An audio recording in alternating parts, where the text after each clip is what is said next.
Assalamualaikum warahmatullahi wabarakatuh. Balik lagi di channel si Eja dan kali ini gue akan sedikit ngebahas tentang kejutan. Kejutan apa? Oke, disimak aja ya. Mungkin semua sepakat jika sebuah event baik itu Piala Dunia maupun Piala Eropa selalu bisa menghadirkan kejutan. Dan kali ini kejutan itu dibuat oleh salah satu negara di Asia yakni Korea Selatan.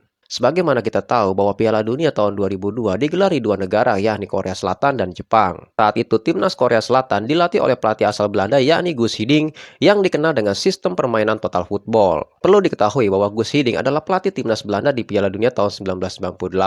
Saat itu dia hanya bisa membawa timnas Belanda lolos ke semifinal sebelum akhirnya dihentikan oleh Brazil. Namun karena Belanda tidak lolos ke Piala Dunia tahun 2002, maka Guus Hiddink mendapat tugas baru yakni mengarsiteki timnas Korea Selatan. Dia pun berusaha untuk menerapkan sistem permainan total football yang dipraktekkan oleh timnas Belanda ke timnas Korea Selatan dan ternyata berhasil.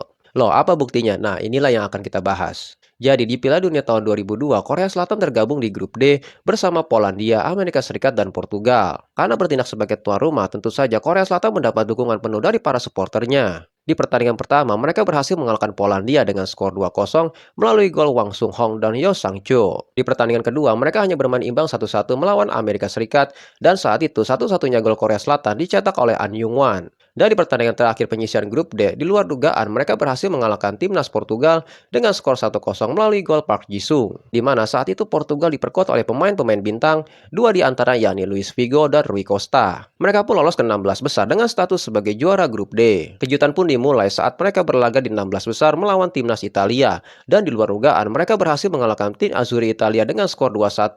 Saat itu Italia unggul terlebih dahulu melalui gol Christian Vieri, namun akhirnya di menit-menit terakhir Seo Kyon berhasil menyamakan kedudukan dan memaksa pertandingan harus dilakukan perpanjangan waktu. Dan di babak perpanjangan waktu, An Yung Wan berhasil mencetak gol sekaligus membawa tim Korea Selatan lolos ke perempat final. Sedikit info, babak perpanjangan waktu saat itu masih menggunakan sistem sudden death, yakni tim mana yang berhasil mencetak gol terlebih dahulu, maka dia berhak keluar sebagai pemenang. Di perempat final, mereka pun kembali membuat kejutan dengan menyingkirkan salah satu tim elit Eropa lainnya, yakni Spanyol. Mereka berhasil menyingkirkan tim Matador Spanyol melalui babak adu penalti, di mana pertandingan sebelumnya berakhir imbang 0-0.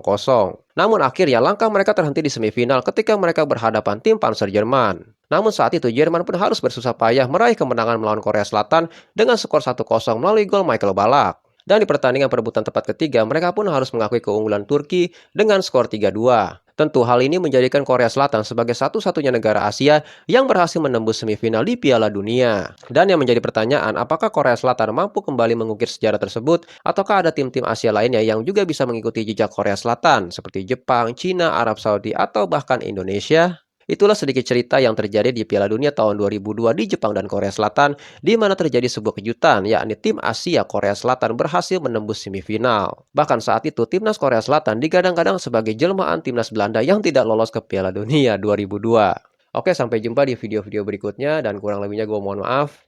Bye.